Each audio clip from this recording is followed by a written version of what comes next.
Saul ditolak sebagai raja. 1 Samuel 15 ayat 1-35. Berkatalah Samuel kepada Saul, "Aku telah diutus oleh Tuhan untuk mengurapi engkau menjadi raja atas Israel, umatnya. Oleh sebab itu, dengarkanlah bunyi firman Tuhan. Beginilah firman Tuhan semesta alam. Aku akan membalas apa yang dilakukan orang Amalek kepada orang Israel, karena orang Amalek menghalang-halangi mereka ketika orang Israel pergi dari Mesir. Jadi pergilah sekarang, kalahkanlah orang Amalek, tumpaslah segala yang ada padanya, dan janganlah ada belas kasihan kepadanya. Bunuhlah semuanya, laki-laki maupun perempuan, kanak-kanak maupun anak-anak yang menyusu, lembu maupun domba, unta maupun keledai." Lalu Saul memanggil rakyat berkumpul dan memeriksa barisan mereka di Telaim. Ada 200.000 orang pasukan berjalan kaki dan 10.000 orang Yehuda. Setelah Saul sampai ke kota orang Amalek, disuruhnyalah orang-orang menghadang di lembah. Berkatalah Saul kepada orang Keni, "Berangkatlah, menjauhlah, pergilah dari tengah-tengah orang Amalek, supaya jangan kulenyapkan kamu bersama-sama dengan mereka. Bukankah kamu telah menunjukkan persahabatanmu kepada semua orang Israel ketika mereka pergi dari Mesir?" Sesudah itu menjauhlah orang Keni dari tengah-tengah orang Amalek. Lalu Saul memukul kalah orang Amalek mulai dari Hawilah sampai ke Syur yang di sebelah timur Mesir. Agag, raja orang Amalek, ditangkapnya hidup-hidup, tetapi segenap rakyatnya ditumpasnya dengan mata pedang. Tetapi Saul dan rakyat itu menyelamatkan Agag dan kambing domba dan lembu-lembu yang terbaik dan tambun, pula anak domba dan segala yang berharga. Tidak mau mereka menumpas semuanya itu, tetapi segala hewan yang tidak berharga dan yang buruk, itulah yang ditumpas mereka.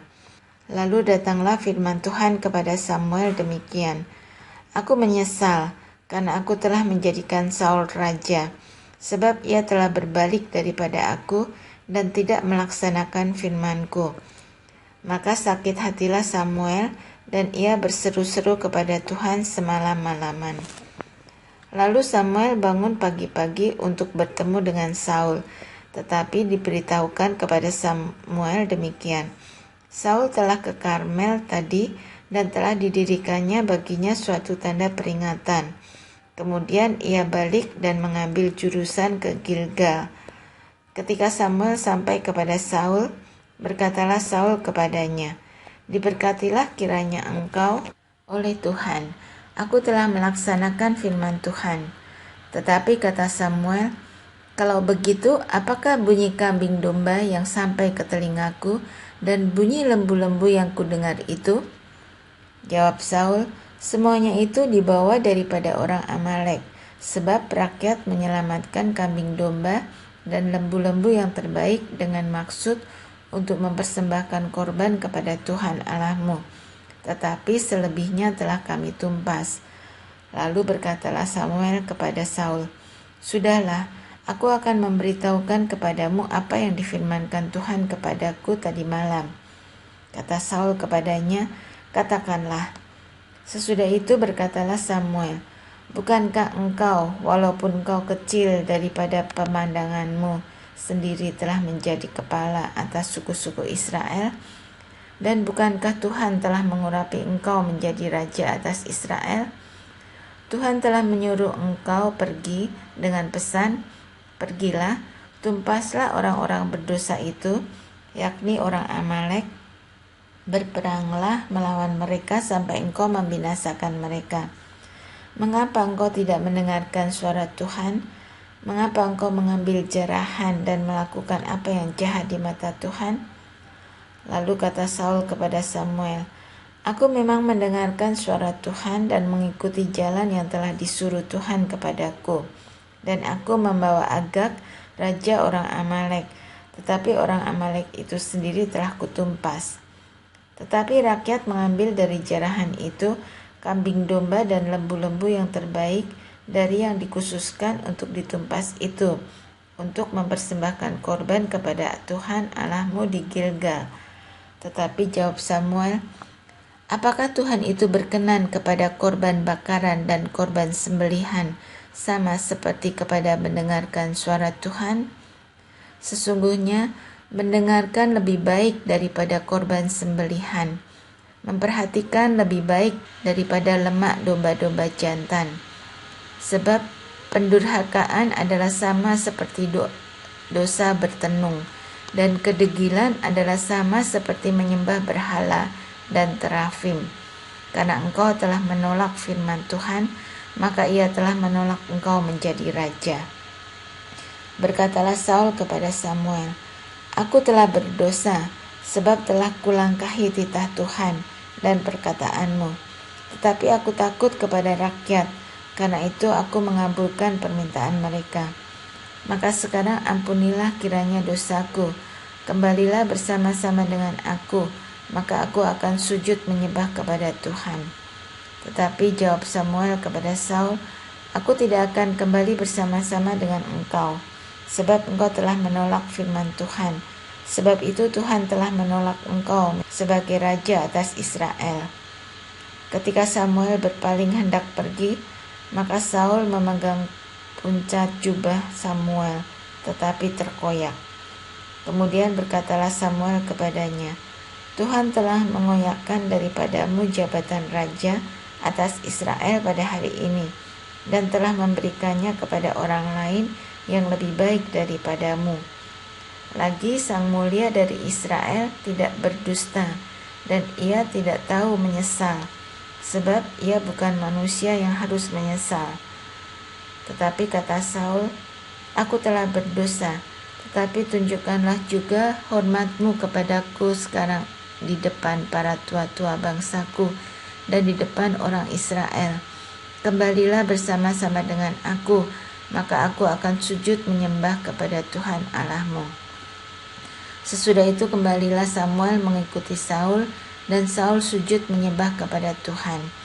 Lalu berkatalah Samuel, bawa kemari Agag, raja Amalek itu. Dengan gembira Agag pergi kepadanya, sebab pikirnya, sesungguhnya kepahitan maut telah lewat. Tetapi kata Samuel, seperti pedangmu membuat perempuan-perempuan kehilangan anak, demikianlah ibumu akan kehilangan anak di antara perempuan-perempuan. Sesudah itu Samuel mencincang Agag di hadapan Tuhan di Gilgal. Kemudian Samuel pergi ke Rama, tetapi Saul pergi ke rumahnya di Gibea Saul. Sampai hari matinya, Samuel tidak melihat Saul lagi, tetapi Samuel berduka cita karena Saul, dan Tuhan menyesal karena ia menjadikan Saul raja atas Israel. Daud diurapi menjadi raja. 1 Samuel 16 ayat 1-13. Berfirmanlah Tuhan kepada Samuel, berapa lama lagi engkau berduka cita karena Saul? Bukankah ia telah kutolak sebagai raja atas Israel?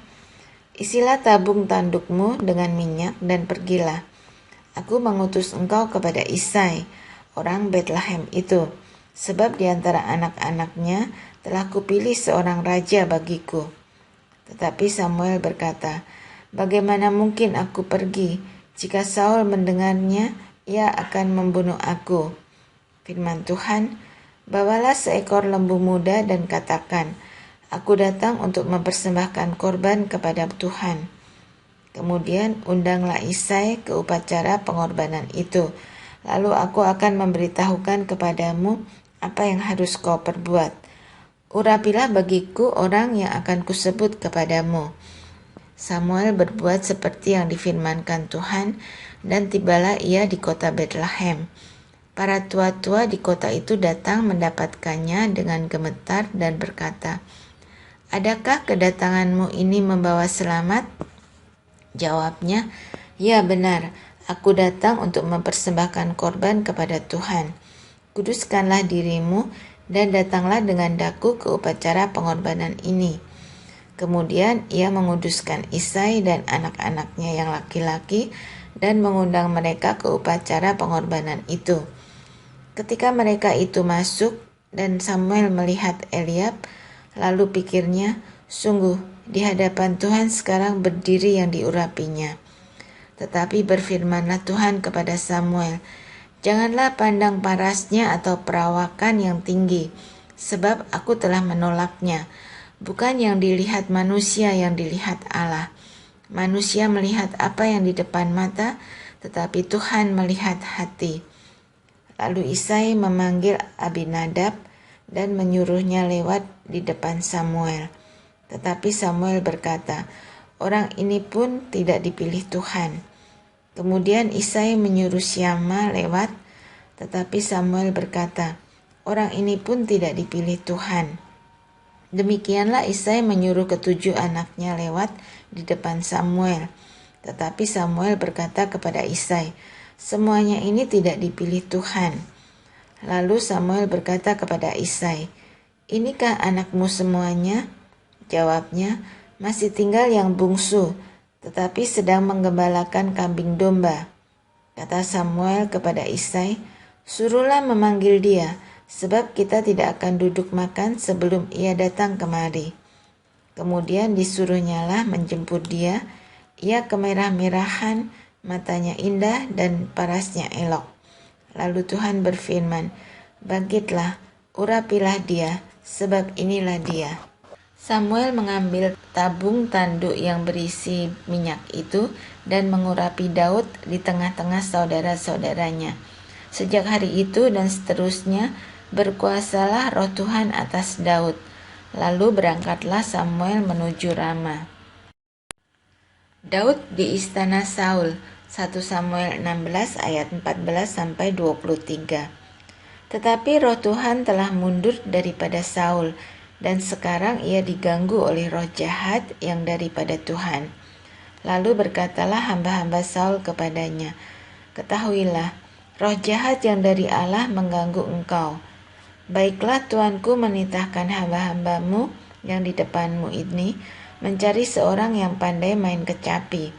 Apabila roh jahat yang daripada Allah itu hinggap padamu, haruslah ia main kecapi, maka engkau merasa nyaman. Berkatalah Saul kepada hamba-hambanya itu, carilah bagiku seorang yang dapat main kecapi dengan baik, dan bawalah dia kepadaku. Lalu jawab salah seorang hamba itu, katanya, sesungguhnya aku telah melihat salah seorang anak laki-laki Isai, orang Betlehem itu, yang pandai main kecapi. Ia seorang pahlawan yang gagah perkasa, seorang prajurit yang pandai bicara, elok perawakannya, dan Tuhan menyukai dia. Kemudian Saul mengirim suruhan kepada Isai dengan pesan, suruhlah kepadaku anakmu Daud yang ada pada kambing domba itu. Lalu Isai mengambil seekor keledai yang dimuati roti, sekirbat anggur, dan seekor anak kambing. Maka dikirimkannyalah itu kepada Saul dengan perantaraan Daud anaknya. Demikianlah Daud sampai kepada Saul dan menjadi pelayannya. Saul sangat mengasihinya, dan ia menjadi pembawa senjatanya. Sebab itu Saul menyuruh orang kepada Isai mengatakan, biarkanlah Daud tetap menjadi pelayanku, sebab aku suka kepadanya. Dan setiap kali apabila roh yang daripada Allah itu hinggap pada Saul, maka Daud mengambil kecapi dan memainkannya. Saul merasa lega dan nyaman, dan roh yang jahat itu undur daripadanya. Goliat menantang tentara Israel, 1 Samuel 17 ayat 1-11. Orang Filistin mengumpulkan tentaranya untuk berperang. Mereka berkumpul di Sokoh yang di tanah Yehuda dan berkemah antara Sokoh dan Aseka di Efes Damim. Saul dan orang-orang Israel juga berkumpul dan berkemah di lembah Tarbantin. Mereka mengatur barisan perangnya berhadapan dengan orang Filistin. Orang Filistin berdiri di bukit sebelah sini, dan orang Israel berdiri di bukit sebelah sana, dan lembah ada di antara mereka. Lalu tampillah keluar seorang pendekar dari tentara orang Filistin. namanya Goliat dari Gat, tingginya 6 hasta sejengkal. Ketopong tembaga ada di kepalanya, dan ia memakai baju sirah yang bersisik. Berat baju sirah ini 5.000 shikal tembaga. Dia memakai penutup kaki dari tembaga, dan di bahunya ia memanggul lembing tembaga. Gagang tombaknya seperti pesa tukang tenun, dan mata tombaknya itu 600 shikal besi beratnya, dan seorang pembawa perisai berjalan di depannya. Ia berdiri dan berseru kepada barisan Israel. Katanya kepada mereka, "Mengapa kamu keluar untuk mengatur barisan perangmu? Bukankah aku seorang Filistin dan kamu adalah hamba Saul? Pilihlah bagimu seorang, dan biarlah ia turun mendapatkan daku. Jika ia dapat berperang melawan aku dan mengalahkan aku, maka kami akan menjadi hambamu.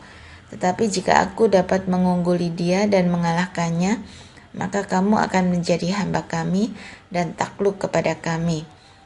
Pula kata orang Filistin itu, "Aku menantang hari ini barisan Israel. Berikanlah kepadaku seorang, supaya kami berperang seorang lawan seorang." Ketika Saul dan segenap orang Israel mendengar perkataan orang Filistin itu, maka cemaslah hati mereka dan sangat ketakutan. Daud tiba di medan pertempuran. 1 Samuel 17 ayat 12-39. Daud adalah anak seorang dari Efrata, dari Betlehem Yehuda, yang bernama Isai. Isai mempunyai 8 anak laki-laki. Pada zaman Saul, orang itu telah tua dan lanjut usianya. Ketiga anak Isai yang besar-besar telah pergi berperang mengikuti Saul. Nama ketiga anaknya yang pergi berperang itu ialah Eliab, anak sulung, anak yang kedua ialah Abinadab, dan anak yang ketiga adalah Syama. Daudlah yang bungsu. Jadi ketiga anak yang besar-besar itu pergi mengikuti Saul. Tetapi Daud selalu pulang daripada Saul untuk menggembalakan domba ayahnya di Betlehem. Orang Filistin itu maju mendekat pada pagi hari dan pada petang hari. Demikianlah ia tampil ke depan 40 hari lamanya. Isai berkata kepada Daud anaknya, "Ambillah untuk kakak-kakakmu bertik gandum ini, seeva, dan roti yang 10 ini. Bawalah cepat-cepat ke perkemahan kepada kakak-kakakmu. Dan baiklah sampaikan keju yang 10 ini kepada kepala pasukan 1000. Tengoklah, apakah kakak-kakakmu selamat, dan bawalah pulang suatu tanda dari mereka." Saul dan mereka itu dan semua orang Israel ada di lembah Tarbantin, tengah berperang melawan orang Filistin. Lalu Daud bangun pagi-pagi, ditinggalkannya lah kambing dombanya kepada seorang penjaga, lalu mengangkat muatan dan pergi, seperti yang diperintahkan Isai kepadanya. Sampailah ia ke perkemahan ketika tentara keluar untuk mengatur barisannya dan mengangkat sorak perang.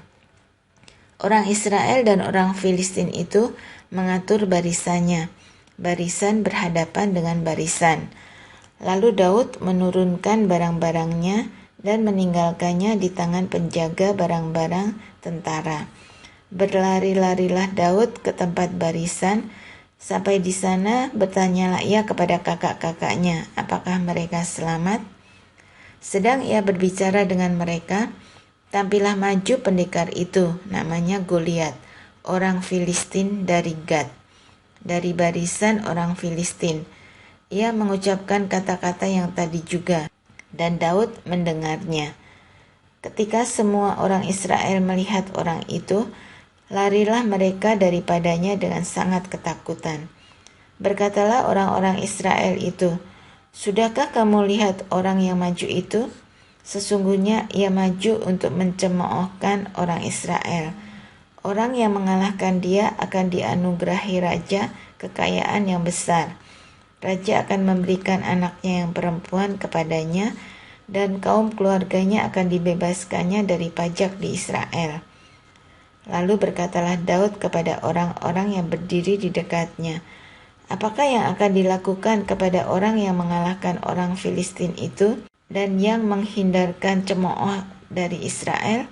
Siapakah orang Filistin yang tak bersunat ini sampai ia berani mencemoohkan barisan daripada Allah yang hidup?" Rakyat itu pun menjawabnya dengan perkataan tadi, "Begitulah akan dilakukan kepada orang yang akan mengalahkan dia."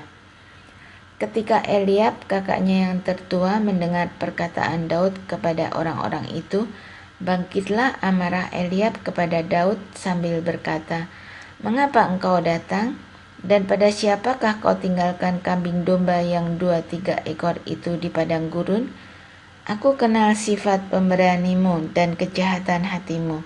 Engkau datang kemari dengan maksud melihat pertempuran." Tetapi jawab Daud, "Apa yang telah kuperbuat? Hanya bertanya saja." Lalu berpalinglah ia daripadanya kepada orang lain dan menanyakan yang sama. Dan rakyat memberi jawab kepadanya seperti tadi. Terdengarlah kepada orang perkataan yang diucapkan oleh Daud.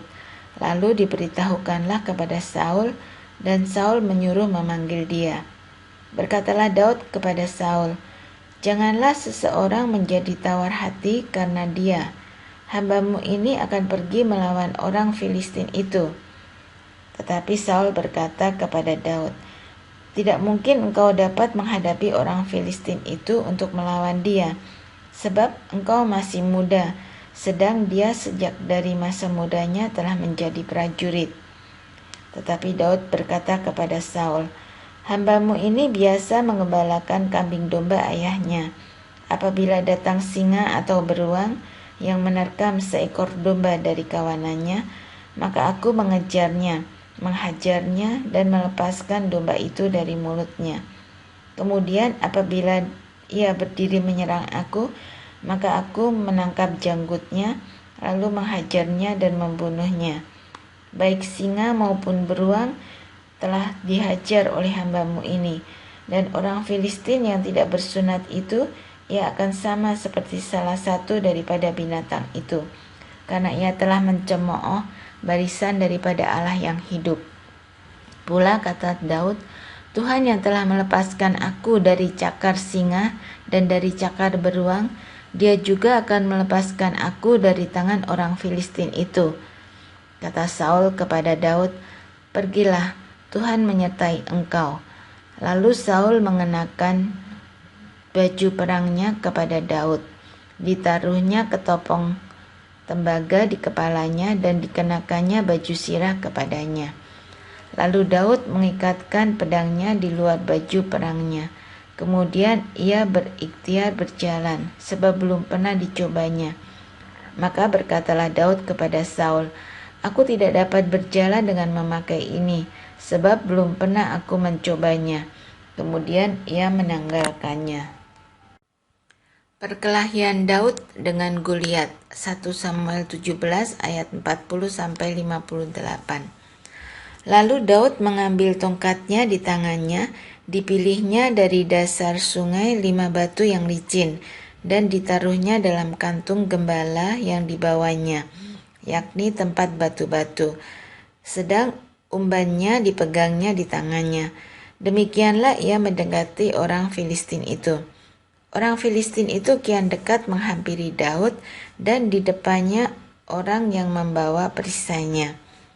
Ketika orang Filistin itu menunjukkan pandangnya ke arah Daud serta melihat dia, dihinanya Daud itu karena ia masih muda, kemerah-merahan dan elok parasnya. Orang Filistin itu berkata kepada Daud, "Anjingkah aku, maka engkau mendatangi aku dengan tongkat?" Lalu demi para allahnya orang Filistin itu mengutuki Daud. Pula orang Filistin itu berkata kepada Daud, "Hadapilah aku, maka aku akan memberikan dagingmu kepada burung-burung di udara dan kepada binatang-binatang di padang." Tetapi Daud berkata kepada orang Filistin itu, "Engkau mendatangi aku dengan pedang dan tombak dan lembing, tetapi aku mendatangi engkau dengan nama Tuhan semesta alam, Allah segala barisan Israel yang kau tantang itu. Hari ini juga Tuhan akan menyerahkan engkau ke dalam tanganku, dan aku akan mengalahkan engkau dan memenggal kepalamu dari tubuhmu. Hari ini juga aku akan memberikan mayatmu dan mayat tentara orang Filistin kepada burung-burung di udara dan kepada binatang-binatang liar, supaya seluruh bumi tahu bahwa Israel mempunyai Allah, dan supaya segenap jemaah ini tahu bahwa Tuhan menyelamatkan, bukan dengan pedang dan bukan dengan lembing, sebab di tangan Tuhanlah pertempuran, dan Ia pun menyerahkan kamu ke dalam tangan kami. Ketika orang Filistin itu bergerak maju untuk menemui Daud, maka segeralah Daud berlari ke barisan musuh untuk menemui orang Filistin itu. Lalu Daud memasukkan tangannya dalam kantungnya, diambilnyalah sebuah batu dari dalamnya, diumbannya, maka kenalah dahi orang Filistin itu, sehingga batu itu terbenam ke dalam dahinya, dan terjerumuslah ia dengan mukanya ke tanah. Demikianlah Daud mengalahkan orang Filistin itu dengan umban dan batu. Ia mengalahkan orang Filistin itu dan membunuhnya tanpa pedang di tangan. Daud berlari mendapatkan orang Filistin itu, lalu berdiri di sebelahnya. Diambilnyalah pedangnya, diunusnya dari sarungnya, lalu menghabisi dia. Dipancungnyalah kepalanya dengan pedang itu. Ketika orang-orang Filistin melihat bahwa pahlawan mereka telah mati, maka larilah mereka. Maka bangkitlah orang-orang Israel dan Yehuda. Mereka bersorak-sorak lalu mengejar orang-orang Filistin sampai dekat Gat dan sampai pintu gerbang Ekron. Dan orang-orang yang terbunuh dari orang Filistin bergelimpangan di jalan ke Saaraim sampai Gat dan sampai Ekron. Kemudian pulanglah orang Israel dari pemburuan hebat atas orang Filistin, lalu menjarah perkemahan mereka. Dan Daud mengambil kepala orang Filistin yang dipancungnya itu dan membawanya ke Yerusalem. Tetapi senjata-senjata orang itu ditaruhnya dalam kemahnya. Ketika Saul melihat Daud pergi menemui orang Filistin itu, berkatalah ia kepada Abner, panglima tentaranya, "Anak siapakah orang muda itu?" "Abner," jawab Abner. "Demi Tuanku hidup, ya Raja, sesungguhnya aku tidak tahu." Kemudian Raja berkata, "Tanyakanlah, anak siapakah orang muda itu?" Ketika Daud kembali sesudah mengalahkan orang Filistin itu, maka Abner memanggilnya dan membawanya menghadap Saul, sedang kepala orang Filistin itu masih ada di tangannya.